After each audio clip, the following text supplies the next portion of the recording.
यीशु मसीह के सामर्थ्य नाम में एक बार फिर से आप सबका स्वागत करती हूँ। आज का हमारा विषय है यरूशलेम के लिए नहम्याह की प्रार्थना और यरूशलेम प्रस्थान।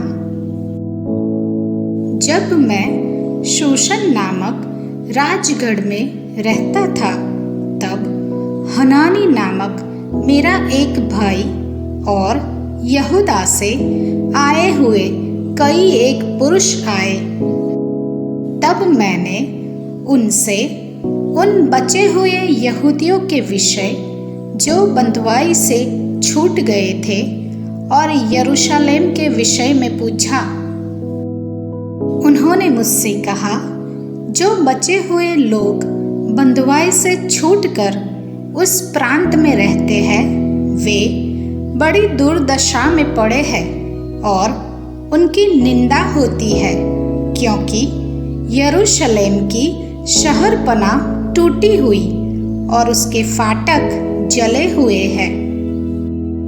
ये बातें सुनते ही मैं बैठकर रोने लगा और कितने दिन तक विलाप करता और स्वर्ग के परमेश्वर के सम्मुख उपवास करता और ये कहकर प्रार्थना करता रहा, हे स्वर्ग के परमेश्वर यहोवा, हे महान और भय योग्य ईश्वर, तू जो अपने प्रेम रखने वाले और आज्ञा मानने वाले के विषय अपनी वाचा पालता और उन पर करुणा करता है।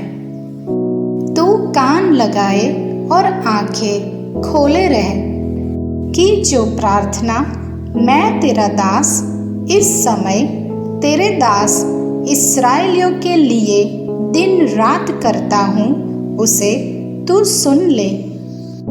मैं इस्राएलियों के पापों को जो हम लोगों ने तेरे विरुद्ध किए हैं मान लेता हूँ। मैं और मेरे पिता के घराने दोनों ने पाप किया है।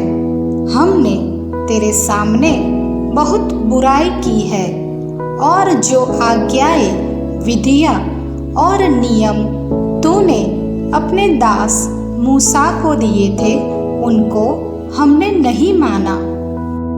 उस वचन की सुधि ले जो तूने अपने दास मूसा से कहा था, यदि तुम लोग विश्वासघात करो तो मैं तुमको देश देश के लोगों में तितर बितर करूंगा।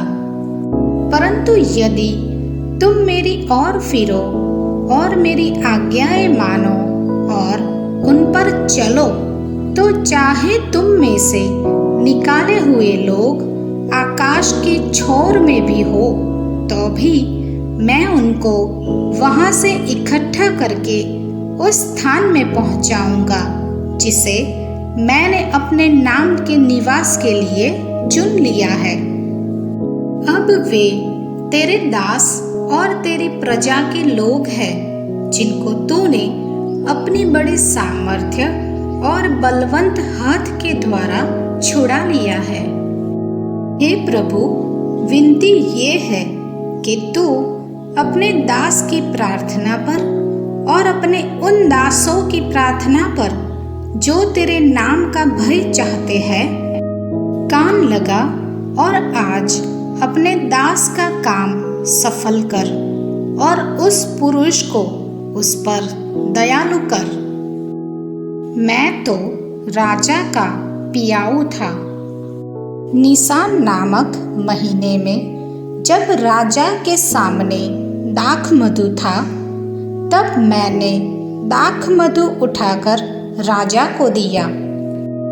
इससे पहले मैं उसके सामने कभी उदास न हुआ था। तू तो रोगी नहीं है, फिर तेरा मुंह क्यों उतरा है? ये तो मन ही की उदासी होगी। तब मैं अत्यंत डर गया। मैंने राजा से कहा, राजा सदा जीवित रहे। जब वो नगर जिसमें मेरे पुरखाओं की कब्रें हैं उजाड़ पड़ा है और उसके फाटक जले हुए हैं, तो मेरा मुंह क्यों न उतरे? राजा ने मुझसे पूछा, फिर तू क्या मांगता है? तब मैंने स्वर्ग के परमेश्वर से प्रार्थना करके राजा से कहा, यदि राजा को भाए और तू अपने दास से प्रसन्न हो तो मुझे यहूदा और मेरे पुरखाओं की कब्रों के नगर को भेज, ताकि मैं उसे बनाऊं। तब राजा ने, जिसके पास रानी भी बैठी थी, मुझसे पूछा, तू कितने दिन तक यात्रा में रहेगा और कब लौटेगा? अतः राजा मुझे भेजने को प्रसन्न हुआ और मैंने उसके लिए एक समय नियुक्त किया। फिर मैंने राजा से कहा, यदि राजा को भाए तो महानद के पार अधिपतियों के लिए इस आशय की चिट्ठियाँ मुझे दी जाए कि जब तक मैं यहूदा को न पहुँचूं तब तक वे मुझे अपने अपने देश में से होकर जाने दे। और सरकारी जंगल के रखवाले आसाप के लिए भी इस आशय की चिट्ठी मुझे दी जाए, ताकि वो मुझे भवन से लगे हुए राजगढ़ की कड़ियों के लिए और शहर पनाह के और उस घर के लिए जिसमें मैं जाकर रहूँगा लकड़ी दे। मेरे परमेश्वर की कृपा दृष्टि मुझ पर थी, इसलिए राजा ने ये विनती स्वीकार कर ली। तब मैंने महानद के पार के अधिपतियों के पास जाकर उन्हें राजा की चिट्ठियाँ दी। राजा ने मेरे संग सेनापति और सवार भी भेजे थे। आज से हम यरूशलेम की शहर पनाह का पुनः निर्माण ये सीरीज शुरू कर रहे हैं, जिसको देख के और सुन के आप ज़रूर आशीष को पाओगे। Thank you and God bless you.